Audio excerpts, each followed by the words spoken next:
നിങ്ങൾ ശ്രദ്ധിച്ചിട്ടുണ്ടോ, ചില ആളുകൾക്ക് വലിയ സമ്പത്തൊന്നുമില്ലെങ്കിലും വലിയ ലക്ഷറി ലൈഫൊന്നുമില്ലെങ്കിലും അവർ എപ്പോഴും സന്തോഷത്തോടു കൂടിയും സമാധാനത്തോടു കൂടിയും ജീവിക്കുന്നുണ്ടാകും. എന്നാൽ അതേസമയം എല്ലാം ഉണ്ടായിട്ടും പലർക്കും സമാധാനം ഉണ്ടാകണമെന്നുമില്ല. എന്തുകൊണ്ടാണ് അങ്ങനെ? ലോകത്ത് ഏറ്റവും കൂടുതൽ ദീർഘായുസോടുകൂടി ജീവിക്കുന്ന ആളുകളാണ് ജപ്പാൻകാർ. വളരെ ലളിതമായ ജീവിതം നയിച്ചും മനസ്സമാധാനത്തോടു കൂടിയും സന്തോഷത്തോടു കൂടിയും ജീവിക്കുന്ന ആളുകളെ നമുക്ക് ജപ്പാനിൽ ധാരാളമായിട്ട് കാണാം.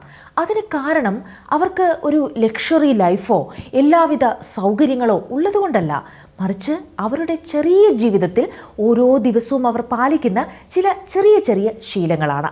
ആ ശീലങ്ങളാണ് ജീവിതത്തെ കൂടുതൽ സന്തോഷകരവും അർത്ഥവത്തും സമാധാനപൂർണവുമാക്കി അവരെ മാറ്റുന്നത്. സോ ഇന്നത്തെ വീഡിയോയിൽ ജപ്പാൻകാരെ സന്തോഷവാന്മാരായി നിലനിർത്തുന്ന ഒരു 8 ശീലങ്ങളെക്കുറിച്ചിട്ടാണ് ഞാനിന്ന് നിങ്ങളുടെ അടുത്ത് ഷെയർ ചെയ്യാൻ പോകുന്നത്. ഈ 8 ശീലങ്ങളിൽ ഒരെണ്ണമെങ്കിലും ഇന്നു മുതൽ നിങ്ങളുടെ ജീവിതത്തിൽ ഉൾപ്പെടുത്താൻ കഴിഞ്ഞാൽ കുറച്ചുകൂടി സമാധാനത്തോടു കൂടിയും സന്തോഷത്തോടു കൂടിയും നിങ്ങൾക്കും ജീവിക്കാൻ കഴിയും. അപ്പോൾ വീഡിയോയിലേക്ക് പോകുന്നതിന് മുൻപായിട്ട് എൻ്റെ ചാനൽ ആദ്യമായിട്ടാണ് കാണുന്നതെങ്കിൽ സബ്സ്ക്രൈബ് ചെയ്യാൻ മറക്കരുത്. വീഡിയോ ഇഷ്ടമാവുകയാണെങ്കിൽ ലൈക്ക് ചെയ്യാനും. Welcome to fairy life style, a beautiful life starts here. അതിലാദ്യത്തെ കാര്യം, ഓരോ ദിവസവും ഒരു ലക്ഷ്യത്തോടെ ആരംഭിക്കുക. ഇക്കിഗൈ. രാവിലെ ഉറക്കമുണരുമ്പോൾ നിങ്ങളുടെ മനസ്സിൽ ആദ്യം വരുന്നത് എന്താണ്? ഇന്നും ജോലിക്ക് പോകണം, ഇന്നും ഇത്രയും കാര്യങ്ങൾ ചെയ്യാനുണ്ട് എന്നൊക്കെയാണോ? അങ്ങനെയാണെങ്കിൽ ഒരു ദിവസം തുടങ്ങുന്നതിന് മുൻപേ തന്നെ നമ്മുടെ മനസ്സ് വല്ലാണ്ട് മടുത്തു പോകും, ശരിയല്ലേ? പക്ഷേ ജപ്പാനിലെ പലരും ദിവസം തുടങ്ങുന്നത് മറ്റൊരു രീതിയിലാണ്.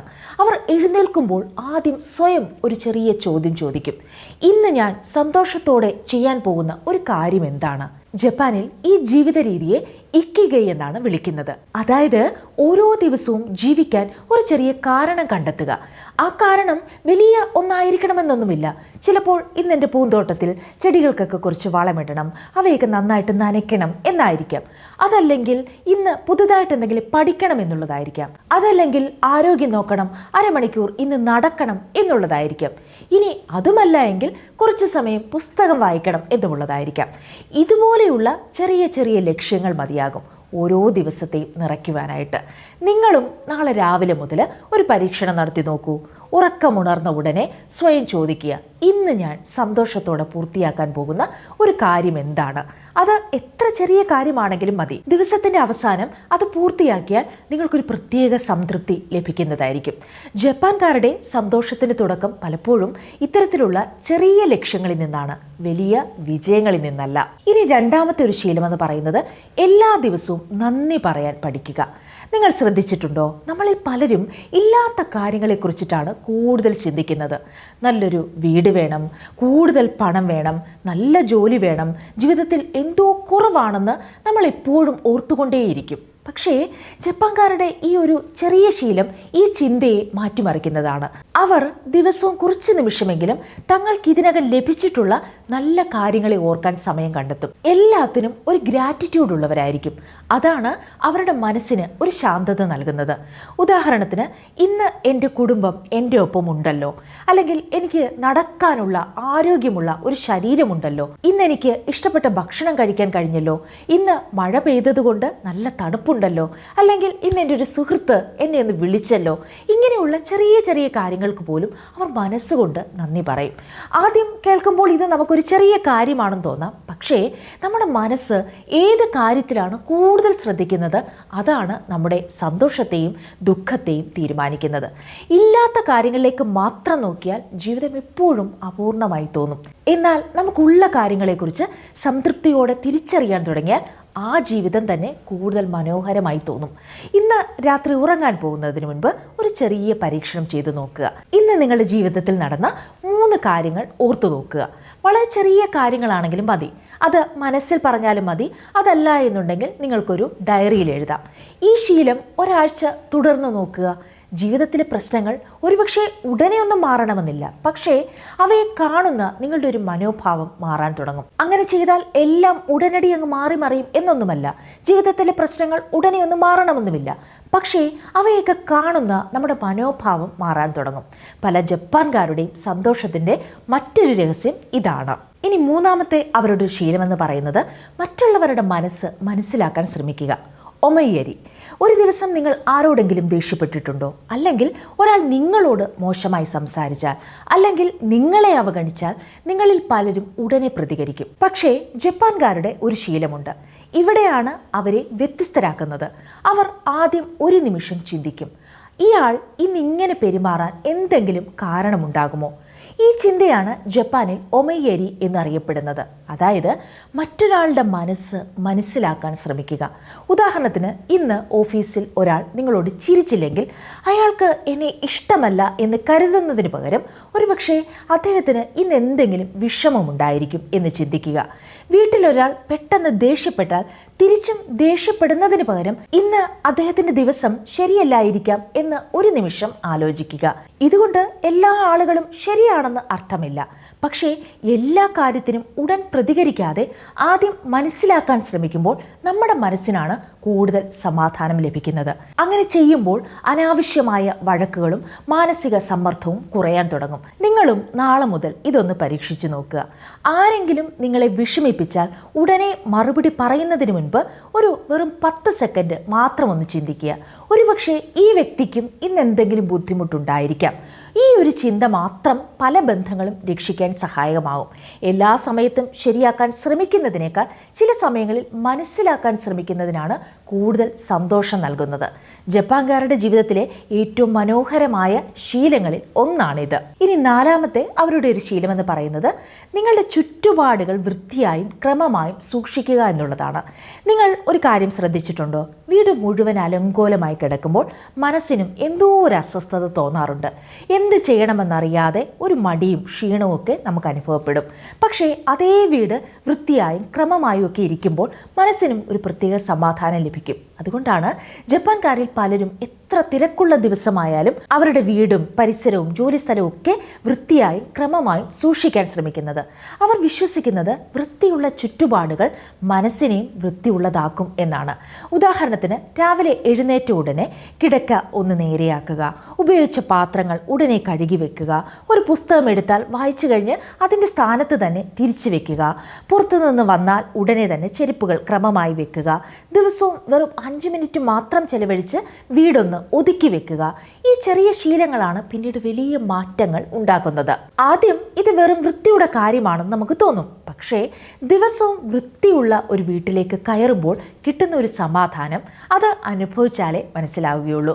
നമുക്ക് ചുറ്റുമുള്ള ഇടങ്ങൾ നല്ല നീറ്റായി കിടന്നു കഴിഞ്ഞാൽ നമ്മുടെ ചിന്തകളും കൂടുതൽ വ്യക്തമായി മാറാൻ തുടങ്ങും. നിങ്ങളും ഇന്ന് മുതൽ ഇതുപോലെയൊക്കെ ഒന്ന് ചെയ്തു നോക്കുക. വീട്ടിലെ ഒരു മുറിയോ ഒരു മേശയോ അല്ലെങ്കിൽ ഒരു ഷെൽഫോ ഒക്കെ തിരഞ്ഞെടുക്കുക. അത് ദിവസവും വൃത്തിയായും ക്രമമായിട്ടും ഒക്കെ ഒന്ന് സൂക്ഷിക്കാനായിട്ട് ശ്രമിക്കുക. കുറച്ച് ദിവസങ്ങൾ കഴിഞ്ഞാൽ ആ ചെറിയ മാറ്റം നിങ്ങളുടെ മനസ്സിനും എത്ര വലിയ മാറ്റം നൽകുന്നുവെന്ന് നിങ്ങൾക്ക് തിരിച്ചറിയാൻ കഴിയും. സന്തോഷം നമ്മുടെ മനസ്സിൽ മാത്രം തുടങ്ങുന്നതല്ല, നമ്മൾ ജീവിക്കുന്ന ഇടത്തും അത് തുടങ്ങുന്നു എന്നുള്ളതാണ്. അതുകൊണ്ടാണ് ജപ്പാൻകാരുടെ വീടുകൾ പോലെ അവരുടെ മനസ്സും പലപ്പോഴും ശാന്തമായി തോന്നുന്നത്. ഇനി 5ാമത്തെ അവരുടെ ഒരു ശീലമെന്ന് പറയുന്നത് ഇപ്പോഴുള്ള നിമിഷം പൂർണ്ണമായും ജീവിക്കാൻ പഠിക്കുക. നമ്മളിൽ പലരും ഇന്നത്തെ ദിവസം ജീവിക്കുന്നതിനേക്കാൾ ഇന്നലെ സംഭവിച്ചതിനെക്കുറിച്ച് വിഷമിക്കുകയോ നാളെ ഇനി എന്ത് സംഭവിക്കുമെന്ന ആശങ്കയിൽ ജീവിക്കുകയാണ് ചെയ്യുന്നത്. അതുകൊണ്ടാണ് ജീവിതത്തിലെ മനോഹരമായ പല നിമിഷങ്ങളും നമ്മൾ അറിയാതെ നഷ്ടപ്പെടുത്തുന്നത്. പക്ഷേ ജപ്പാൻകാരുടെ ഒരു മനോഹരമായ ശീലം ഇപ്പോൾ ജീവിക്കുന്ന ഈ നിമിഷത്തെ പൂർണ്ണമായിട്ടും അനുഭവിക്കുക എന്നതാണ്. അവർ വിശ്വസിക്കുന്നത് യഥാർത്ഥ സന്തോഷം ഇന്നലെയിലോ നാളെയിലോ അല്ല, ഇപ്പോൾ ജീവിക്കുന്ന ഈ നിമിഷത്തിലാണ് എന്നുള്ളതാണ്. ഉദാഹരണത്തിന്, നിങ്ങളുടെ കുട്ടിയോ അല്ലെങ്കിൽ നിങ്ങളുടെ കൊച്ചുമകനോ കൊച്ചുമകളോ നിങ്ങളോട് സംസാരിക്കുമ്പോൾ മൊബൈലൊക്കെ മാറ്റിവെച്ച് അവരുടെ കണ്ണിലേക്ക് നോക്കി മാത്രം സംസാരിക്കുക. രാവിലെ നടക്കാൻ പോകുമ്പോൾ അടുത്ത ജോലിയെക്കുറിച്ച് ചിന്തിക്കുന്നതിന് പകരം നടന്നു പോകുമ്പോൾ ഉണ്ടാകുന്ന ഒരു കാറ്റ്, ആ കാറ്റിൻ്റെ ഒരു തണുപ്പ്, പക്ഷികളുടെ ഒരു ശബ്ദം, മരങ്ങളുടെയൊക്കെ ഒരു ഭംഗി, ഇതൊക്കെ ഒന്ന് ശ്രദ്ധിച്ചു നോക്കുക. ഭക്ഷണം കഴിക്കുമ്പോൾ അതെത്ര വേഗം തീർക്കാമെന്നതല്ല, അതിൻ്റെ രുചി ശരിക്കും ആസ്വദിച്ച് കഴിച്ചു നോക്കുക. ഇങ്ങനെ ചെറിയ ചെറിയ നിമിഷങ്ങളെ മനസ്സറിഞ്ഞ് ആസ്വദിച്ച് ജീവിക്കാൻ തുടങ്ങുമ്പോൾ ജീവിതം പതിയെ ഓട്ടമത്സരം പോലെ തോന്നാതെയാകും. മനസ്സിൻ്റെ ഉത്കണ്ഠകളൊക്കെ കുറയും. ചെറിയ കാര്യങ്ങളിൽ പോലും സന്തോഷം കണ്ടെത്താൻ തുടങ്ങും. അതുകൊണ്ട് തന്നെ നിങ്ങളും ഇങ്ങനെയൊന്ന് ചെയ്തു നോക്കുക. ദിവസത്തിൽ വെറും 10 മിനിറ്റെങ്കിലും നിങ്ങളുടെ പഴയ കാലത്തെക്കുറിച്ചോ അല്ലെങ്കിൽ ഭാവി കാലത്തെക്കുറിച്ചോ ചിന്തിക്കാതെ ഈ നിമിഷത്തിൽ, ഈ മൊമെൻറ്റിൽ നിങ്ങൾ ജീവിക്കാൻ ശ്രമിക്കുക. അതൊരു ചായ കുടിക്കുന്ന സമയമായാലും മതി, ഒരു നടത്തമായാലും മതി, വീട്ടിലെ ഒരാളുമായി സംസാരിക്കുന്ന സമയത്തായാലും മതി. ആ 10 മിനിറ്റ് പൂർണ്ണമായും ആ നിമിഷത്തിന് മാത്രം കൊടുക്കുക. നിങ്ങൾക്ക് സന്തോഷമുള്ള ഒരു ജീവിതം വേണമെങ്കിൽ സന്തോഷമുള്ള നിമിഷങ്ങൾ ശേഖരിക്കാൻ പഠിക്കണം. കാരണം ജീവിതം എന്നത് വർഷങ്ങളുടെ കൂട്ടമല്ല, ഇങ്ങനെ മനസ്സറിഞ്ഞ് ജീവിച്ച ചെറിയ നിമിഷങ്ങളാണത്. ജപ്പാൻകാരുടെ സന്തോഷത്തിൻ്റെ ഏറ്റവും മനോഹരമായ രഹസ്യങ്ങളിൽ ഒന്നാണ് ഇത്. ഇനി 6ാമത്തെ അവരുടെ ഒരു ശീലമെന്ന് പറയുന്നത് കൈൻഡ്നെസ് കൊണ്ട് ആളുകളോടുള്ള സ്നേഹവും ബഹുമാനവും കാണിക്കുക എന്നുള്ളതാണ്. നിങ്ങളൊരു കാര്യം ശ്രദ്ധിച്ചിട്ടുണ്ടോ? ചില ആളുകളുടെ അടുത്ത് നിൽക്കുമ്പോൾ തന്നെ നമുക്കൊരു പോസിറ്റീവ് ഫീലിംഗ് ലഭിക്കും. അത് അവർ വലിയ കാര്യങ്ങളൊന്നും ചെയ്തതുകൊണ്ടായിരിക്കണമെന്നില്ല നമുക്കങ്ങനെ ഫീൽ ചെയ്യുന്നത്. അവർ സഹജീവികളോട് കാണിക്കുന്ന സ്നേഹവും ബഹുമാനവും കരുണയുമൊക്കെയാണ് അതിന് പിന്നിലുള്ള കാരണം. ജപ്പാൻകാരുടെ ജീവിതത്തിലും ഈ ശീലം വളരെ പ്രധാനപ്പെട്ടതാണ്. അവർ വിശ്വസിക്കുന്നത് ഒരാളോടുള്ള ബഹുമാനം കാണിക്കാൻ വലിയ സമ്മാനങ്ങളോ വലിയ സഹായങ്ങളോ വേണ്ട എന്നതാണ്. ഒരു ചെറിയ സ്മൈൽ, മനസ്സറിഞ്ഞുകൊണ്ടുള്ള ഒരു താങ്ക് യു, ആവശ്യമുള്ളപ്പോൾ പറയുന്ന ഒരു സോറി, അല്ലെങ്കിൽ മറ്റൊരാളെ പരിഗണിച്ചുകൊണ്ടുള്ള ചെറിയ ജസ്റ്റേഴ്സ്, ഇതൊക്കെ മതി എന്നാണ്. ഉദാഹരണത്തിന് വീട്ടിൽ നിങ്ങളുടെ ഭാര്യയോ നിങ്ങളുടെ അമ്മയോ ഭക്ഷണം ഉണ്ടാക്കി തന്നാൽ ഇന്ന് ഭക്ഷണം നന്നായിരിക്കുന്നുവല്ലോ, സൂപ്പറായിരിക്കുന്നല്ലോ എന്ന് ആത്മാർത്ഥമായിട്ട് പറയുക. അല്ലെങ്കിൽ ഓഫീസിലെ സെക്യൂരിറ്റിയെയോ ഷോപ്പിലെ സ്റ്റാഫിനെയൊക്കെ കാണുമ്പോൾ ഒന്ന് ഗ്രീറ്റ് ചെയ്യുക, അല്ലെങ്കിൽ ഒന്ന് സ്മൈല് ചെയ്യുക. ബസ്സിൽ പ്രായമായ ആളുകളെ കണ്ടാൽ സീറ്റ് ഒന്ന് ഒഴിഞ്ഞു കൊടുക്കുക. ആരെങ്കിലും സംസാരിക്കുമ്പോൾ ഫോണിൽ നോക്കാതെ മുഴുവൻ അവർ പറയുന്നത് ശ്രദ്ധയോടെ കേൾക്കുക. ഇങ്ങനെയുള്ള ചെറിയ ചെറിയ കാര്യങ്ങൾ ചെയ്യുക. പക്ഷേ അതിൻ്റെ ഇമ്പാക്റ്റ് വളരെ വലുതാണ്. ഇത്തരം ചെറിയ കാര്യങ്ങൾ ചെയ്യാൻ പണമൊന്നും ആവശ്യമില്ല. പക്ഷേ അവയ്ക്കൊരാളുടെ മനസ്സ് സന്തോഷിപ്പിക്കാൻ വലിയ ശക്തിയുണ്ട്. ഏറ്റവും മനോഹരമായ കാര്യം എന്താണെന്നറിയാമോ? ഈ കൈൻഡ്നെസ് മറ്റുള്ളവരെ മാത്രമല്ല സന്തോഷിപ്പിക്കുന്നത്, ആദ്യം നമ്മുടെ മനസ്സിനെയാണ് മാറ്റുന്നത്. നമ്മൾ മറ്റുള്ളവർക്ക് നൽകുന്ന ആ ഒരു റെസ്പെക്റ്റ് പലപ്പോഴും നമ്മുടെ സ്വന്തം സന്തോഷമായിട്ടാണ് തിരികെ വരുന്നത്. അതുകൊണ്ടാണ് ഇത്തരം ആളുകൾക്ക് ജീവിതത്തിൽ കൂടുതൽ സമാധാനവും നല്ല ബന്ധങ്ങളും ഉണ്ടാകുന്നത്.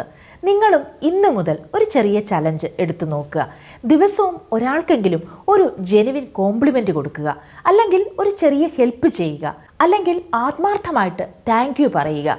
ഒരാഴ്ച കഴിഞ്ഞാൽ ആളുകളോടുള്ള നിങ്ങളുടെ ബന്ധത്തിലും നിങ്ങളുടെ മനസ്സിലും വന്ന മാറ്റം നിങ്ങൾക്ക് തന്നെ ഫീൽ ചെയ്യാൻ കഴിയും. കാരണം സന്തോഷം കിട്ടാൻ വേണ്ടി മാത്രം ജീവിക്കേണ്ടതില്ല. ചിലപ്പോൾ മറ്റൊരാൾക്ക് സന്തോഷം നൽകുമ്പോഴാണ് അത് ഏറ്റവും കൂടുതൽ നമ്മുടെ ജീവിതത്തിലേക്ക് തിരികെ വരുന്നത്. ജപ്പാൻകാരുടെ സന്തോഷത്തിൻ്റെ മറ്റൊരു മനോഹരമായ സീക്രട്ട് ഇതാണ്. ഇനി അടുത്തൊരു ശീലമെന്ന് പറയുന്നത് താരതമ്യം ചെയ്യുന്നത് നിർത്തുക എന്നുള്ളതാണ്. നമ്മളിൽ പലരുടെയും സന്തോഷം ഇല്ലാതാക്കുന്ന ഒരു ശീലം എന്താണെന്നറിയാമോ? മറ്റുള്ളവരുടെ ജീവിതവുമായി നമ്മുടെ ജീവിതത്തെ താരതമ്യം ചെയ്യുന്നതാണ്. അവന് വലിയ വീടുണ്ട്, അവൾക്ക് നല്ല ജോലിയുണ്ട്, അവർ എപ്പോഴും സന്തോഷത്തോടു കൂടി യാത്ര ചെയ്യുന്നു, ജീവിക്കുന്നു. സോഷ്യൽ മീഡിയയിൽ ഇതൊക്കെ കാണുമ്പോൾ നമ്മുടെ ജീവിതത്തിൽ എന്തോ കുറവുണ്ടെന്ന് തോന്നാൻ തുടങ്ങും. പക്ഷേ ജപ്പാൻകാരുടെ ഒരു മനോഹരമായ ചിന്തയുണ്ട്. മറ്റൊരാളുമായി മത്സരിക്കുന്നതിനേക്കാൾ ഇന്നലത്തെ നമ്മളെക്കാൾ ഇന്ന് അല്പം നല്ല മനുഷ്യനാകാൻ ശ്രമിക്കുക എന്നുള്ളതാണ്. അതാണ് യഥാർത്ഥ വളർച്ചയെന്ന് അവർ വിശ്വസിക്കുന്നു. ഉദാഹരണത്തിന്, നിങ്ങളുടെ നെയ്ബർ ഒരു പുതിയ കാർ വാങ്ങിയെന്ന് കരുതി നിങ്ങൾ ഒരിക്കലും വിഷമിക്കരുത്. പകരം കഴിഞ്ഞ മാസത്തേക്കാൾ ഈ മാസം കുറച്ച് ആരോഗ്യം നിങ്ങൾ ശ്രദ്ധിച്ചോ? അല്ലെങ്കിൽ ഇന്നലത്തേക്കാൾ ഇന്ന് കുറച്ച് ക്ഷമയോടെ പെരുമാറിയോ? കഴിഞ്ഞ വർഷത്തേക്കാൾ ഇന്ന് കുറച്ച് കൂടുതൽ സന്തോഷത്തോടെ ജീവിക്കാൻ സാധിച്ചോ? ഈ ചോദ്യങ്ങളാണ് നിങ്ങളെ മുൻപോട്ട് നയിക്കേണ്ടത്. നിങ്ങളും ഇന്ന് മുതൽ ഒരു കാര്യം മാത്രം ചെയ്തു നോക്കുക. സോഷ്യൽ മീഡിയയിൽ മറ്റുള്ളവരുടെ ജീവിതം നോക്കി വിഷമിക്കുന്നതിന് പകരം ഇന്നലെ ഉണ്ടായിരുന്ന നിങ്ങളെ ഒന്ന് ഓർത്തു നോക്കുക. ഇന്ന് നിങ്ങൾ പഠിച്ച ഒരു പുതിയ കാര്യം, മാറ്റിയ ഒരു ചെറിയ ശീലം, ചെയ്ത ഒരു നല്ല കാര്യം, അതിൽ അഭിമാനിക്കുക. കാരണം സന്തോഷം എന്നത് മറ്റൊരാളേക്കാൾ കൂടുതൽ നേടുന്നതല്ല, ഇന്നലത്തെ നമ്മളെക്കാൾ ഇന്ന് കുറച്ചുകൂടി നല്ല ജീവിതം ജീവിക്കുന്നതിലാണ്. ഇനി ഏറ്റവും അവസാനത്തെ 8ാമത്തെ ശീലമെന്ന് പറയുന്നത് ഉറങ്ങുന്നതിന് മുൻപ് നിങ്ങളുടെ ആ ദിവസത്തെക്കുറിച്ച് ഒരു നിമിഷം ചിന്തിക്കുക എന്നുള്ളതാണ്. നിങ്ങൾ രാത്രി ഉറങ്ങാൻ പോകുന്നതിന് മുൻപ് അവസാനമായി എന്താണ് ചെയ്യുന്നത്? നമ്മളിൽ പലരും മൊബൈൽ ഫോൺ സ്ക്രോൾ ചെയ്തുകൊണ്ടാണ് ഉറങ്ങുന്നത്. ചിലർ നാളത്തെ കാര്യങ്ങളെക്കുറിച്ചൊക്കെ ആലോചിച്ച് വളരെയധികം ടെൻഷൻ അടിച്ച് കിടക്കും. ചിലർ ഇന്നത്തെ വിഷമങ്ങൾ വീണ്ടും വീണ്ടും ഓർത്തുകൊണ്ടേയിരിക്കും. അങ്ങനെ മനസ്സ് നിറയെ ഭാരവുമായിട്ടാണ് നമ്മൾ ഉറങ്ങാൻ പോകുന്നത്. പക്ഷേ ജപ്പാനിലെ പലരും ദിവസത്തിൻ്റെ അവസാനം കുറച്ച് നിമിഷങ്ങൾ തങ്ങളോടൊപ്പം മാത്രം ചിലവഴിക്കാൻ ശ്രമിക്കും. അതായത് അവരവരോടൊപ്പം തന്നെ മാത്രം ചിലവഴിക്കാൻ ശ്രമിക്കും. ഇന്ന് എൻ്റെ ദിവസം എങ്ങനെയായിരുന്നു, ഇന്ന് ഞാൻ ചെയ്ത ഏറ്റവും നല്ല കാര്യം എന്തായിരുന്നു, നാളെ ഞാൻ കുറച്ചുകൂടി നന്നാകാൻ എനിക്ക് ചെയ്യാൻ കഴിയുന്ന ഒരു കാര്യം എന്താണ്, ഇങ്ങനെ സ്വയം ചോദിച്ചു നോക്കും. ഉദാഹരണത്തിന്, ഇന്ന് ഞാൻ മുഖേന ഒരാളെ ചിരിപ്പിക്കാൻ കഴിഞ്ഞോ, ഇന്ന് ഞാൻ അനാവശ്യമായിട്ട് ദേഷ്യപ്പെട്ടോ, ഇന്ന് ഞാൻ പുതുതായി എന്തെങ്കിലും പഠിച്ചോ, അല്ലെങ്കിൽ ഇന്ന് എനിക്ക് സന്തോഷം നൽകിയ ഒരു ചെറിയ നിമിഷം അതെന്താണ്? ഈ ചോദ്യങ്ങൾക്ക് മനസ്സിൽ ഉത്തരം പറയാൻ വെറും 2 മിനിറ്റ് മാത്രം മതി. ഇങ്ങനെ ചെയ്യുന്നത് ഇത് സ്വയം കുറ്റപ്പെടുത്താനൊന്നുമല്ല, സ്വയം കുറച്ചുകൂടി മനസ്സിലാക്കാനാണ്. ഓരോ ദിവസവും ഇങ്ങനെ ചെറിയൊരു റിഫ്ലക്ഷൻ നടത്തുമ്പോൾ നമ്മൾ അറിയാതെ തന്നെ നല്ല ശീലങ്ങൾ വളരാൻ തുടങ്ങും. തെറ്റുകൾ ആവർത്തിക്കുന്നത് കുറയും. നല്ല നിമിഷങ്ങൾ കൂടുതലായിട്ട് നമ്മൾ ശ്രദ്ധിക്കാൻ തുടങ്ങും. നിങ്ങളും ഇന്ന് രാത്രി മുതൽ ഈ ഒരു ചെറിയ ചലഞ്ച് എടുത്തു നോക്കുക. ഉറങ്ങുന്നതിന് മുൻപ് 2 മിനിറ്റ് മാത്രം നിങ്ങളോട് തന്നെ ചോദിക്കുക, ഇന്ന് നടന്ന ഏറ്റവും നല്ല കാര്യം എന്തായിരുന്നു? പിന്നെ ഒരു ചോദ്യം കൂടി, നാളെ എനിക്ക് കുറച്ചുകൂടി നന്നായി ചെയ്യാൻ കഴിയുന്ന ഒരു കാര്യം എന്താണ്? ഈ 2 ചോദ്യങ്ങൾക്ക് വളരെ ആത്മാർത്ഥമായിട്ട് ഉത്തരം പറഞ്ഞ് ഉറങ്ങാൻ നോക്കുക. ഒരുപക്ഷെ ഒരാഴ്ച കഴിഞ്ഞാൽ നിങ്ങൾ തിരിച്ചറിയും, സന്തോഷമുള്ള ജീവിതം ഒരു ദിവസം കൊണ്ട് ഉണ്ടാകുന്നതല്ല, ഓരോ ദിവസവും നമ്മളെ തന്നെ കുറച്ചുകൂടി മനസ്സിലാക്കുമ്പോഴാണ് അത് പതിയെ രൂപപ്പെടുന്നത് എന്നുള്ളത്. ജപ്പാൻകാരുടെ സന്തോഷത്തിൻ്റെ ഏറ്റവും മനോഹരമായ രഹസ്യങ്ങളിൽ ഒന്നാണ് അവരുടെ ഈ ഒരു ചെറിയ ശീലം. ഈ വീഡിയോ കണ്ടു കഴിഞ്ഞ് നാളെ മുതൽ ഈ 8 ശീലങ്ങളും ഞാൻ ഒരുമിച്ചങ്ങ് തുടങ്ങും എന്ന് നിങ്ങൾ തീരുമാനിക്കേണ്ട. കാരണം നമ്മൾ ആരും ഒരു ദിവസം കൊണ്ട് മാറില്ല. ഒരു സ്വിച്ച് ഓൺ ചെയ്തതുപോലെ ജീവിതം പെട്ടെന്ന് അങ്ങ് മാറി മറിയില്ല. പക്ഷേ ഒരു കാര്യം നമുക്ക് ചെയ്യാം. ഈ 8 ശീലങ്ങളിൽ നിങ്ങളെ ഏറ്റവും കൂടുതൽ സ്പർശിച്ച ഒരു ശീലം മാത്രം തിരഞ്ഞെടുക്കുക. അത് ഇന്ന് മുതൽ ജീവിതത്തിൻ്റെ ഭാഗമാക്കാൻ ശ്രമിക്കുക. കുറച്ച് ദിവസങ്ങൾക്ക് ശേഷം മറ്റൊരു ചെറിയ മാറ്റം കൂടി ചേർക്കുക. ഇങ്ങനെ ഓരോ ചെറിയ മാറ്റങ്ങളും ഒരുമിച്ച് ചേർന്നാൽ ഒരു ദിവസം നിങ്ങൾ തന്നെ അത്ഭുതപ്പെടുന്ന വലിയൊരു മാറ്റമായി അത് മാറും. ഓർക്കുക, സന്തോഷമുള്ള ആളുകൾക്ക് പ്രശ്നങ്ങളില്ലാത്തത് കൊണ്ടല്ല അവർ സന്തോഷത്തോടു കൂടി ജീവിക്കുന്നത്. പ്രശ്നങ്ങൾക്കിടയിലും നല്ല ശീലങ്ങൾ തിരഞ്ഞെടുക്കാൻ അവർ പഠിച്ചത് കൊണ്ടാണ്. ഒരുപക്ഷെ ഒരു വർഷം കഴിഞ്ഞ് നിങ്ങൾ തിരിഞ്ഞു നോക്കുമ്പോൾ മാറിയത് നിങ്ങളുടെ വീട് മാത്രമല്ല, നിങ്ങളുടെ ചിന്തകളായിരിക്കും. മാറിയത് നിങ്ങളുടെ ദിനചര്യ മാത്രമല്ല, നിങ്ങളുടെ ജീവിതം തന്നെയായിരിക്കും. കാരണം നമ്മുടെ ജീവിതത്തെ മാറ്റുന്നത് വലിയ തീരുമാനങ്ങളല്ല, എല്ലാ ദിവസവും ആവർത്തിക്കുന്ന ചെറിയ നല്ല ശീലങ്ങളാണ്. അതുകൊണ്ട് ഇന്ന് തന്നെ ഒരു ചെറിയ തുടക്കം കുറിക്കുക. കാരണം ജീവിതം മാറാൻ ഏറ്റവും ഒരു നല്ല ദിവസം നോക്കി തിരഞ്ഞെടുക്കുകയല്ല ചെയ്യേണ്ടത്, ആ ദിവസം ഇന്നാണ്. ജപ്പാൻകാരെ സന്തോഷത്തോടുകൂടി നിലനിർത്തുന്ന ഈ ശീലങ്ങളിൽ ഏതാണ് നിങ്ങൾക്ക് ഏറ്റവും ഇഷ്ടപ്പെട്ട ശീലമെന്നുള്ളത് ഒന്ന് കമൻറ്റ് ചെയ്യുക. മാത്രമല്ല, ഈ വീഡിയോ ജീവിതത്തിൽ ഒരു ചെറിയ നല്ല മാറ്റം ആഗ്രഹിക്കുന്ന നിങ്ങളുടെ പ്രിയപ്പെട്ട ഒരാൾക്കും കൂടി ഷെയർ ചെയ്യാനും മറന്നു പോകരുത്. വീഡിയോ ഇഷ്ടമായിട്ടുണ്ട് എന്ന് ഞാൻ പ്രതീക്ഷിക്കുന്നു. ഇഷ്ടപ്പെട്ടുവെങ്കിൽ ലൈക്ക് ചെയ്യാനും അതേപോലെ തന്നെ സബ്സ്ക്രൈബ് ചെയ്യാനും മറന്നു പോകരുത്. See you in the next video. By.